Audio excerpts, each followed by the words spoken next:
Hi friends, I'm about to make a gluten-free cake.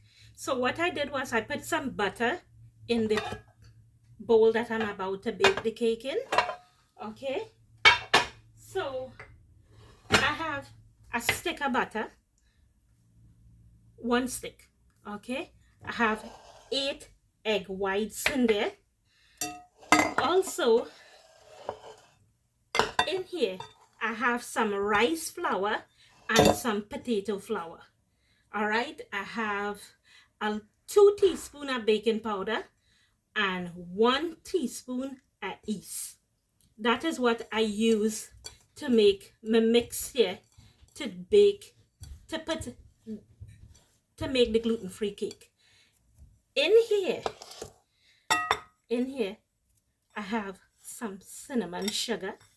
What I did was the baking sugar that we normally use, I melted a little bit of butter and I mix it. All right, and I put some fresh cinnamon in there. So I have some cinnamon sugar in there. So we are about to make a gluten-free cake. And I was showing you guys that I have the egg in here. All right. Also guys, with this, we would need a cup of milk or a cup of water. All right. But you gotta beat your egg. Make sure and beat the egg in the right way. All right, and the measurement for the milk, I would suggest you guys use a measuring cup to get a cup of milk. So I have regular whole milk, all right, or you could use lactose-free milk if you're lactose-free. Like you guys see, I took the yellow of the egg out. My husband allergic to the yellow. All right, so what I'm gonna do now is I'm going to add the milk, 1 cup of milk, into the eggs. All right, and I told you guys, this is 1 stick of butter. What I did was I melted in the microwave for 30 seconds, and I'm gonna add the butter in here. All right, and you keep stirring. You stir, stir, stir, stir, stir. All right. So in my flour, while I was waiting for the oven to heat up, I add in this flour here, I add 1/2 cup of sugar, a little over 1.5 cups of flour, 2 teaspoons of baking powder, and 1 teaspoon of yeast. All right. Remember, you need a little extra sugar because it's gluten-free, and that is how you get it to combine. All right, and again, this cake is for my husband, so I have to make it the healthiest way because you guys know he a little older. So what I'm gonna do here is I'm gonna mix all of this together. All right, and while I'm mixing, I'm gonna show you guys everything should combine together.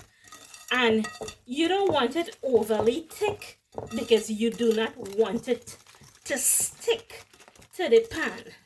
All right, and if you're good in the kitchen, always remember to sift your rice flour and sift your potato flour so it do not have a whole lot of lump in it. All right guys, so just don't over mix it, and remember you need a consistency to go around. All right, I'm gonna show you guys. So I could say I mixed for about 2 minutes. I'm gonna throw it in the baking pan. I already oiled the baking pan. Here we go. All right, so remember I add a cup of sugar into this, and this is the mixture I made to add on top of the cake because it's a cinnamon swirl, and that and all help to combine the cake together. So I'm not a genius with making gluten-free, but because my husband is gluten-free, I learned. I had to learn because I'm not gluten free, but that's all he could eat because he is allergic to flour.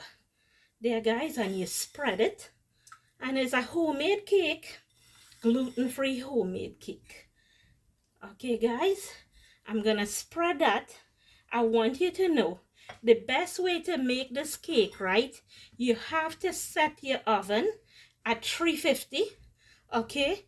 And because it's a 1 pound cake, it should take like 45 minutes to bake. The reason why I did not raise the heat to be higher than that is because I need the cake to cook fully, and I need it to cook slowly to make sure that the whole cake cook in the right way. So this is what it look like right now. When it finished cook, I'm gonna show you guys. See you guys soon.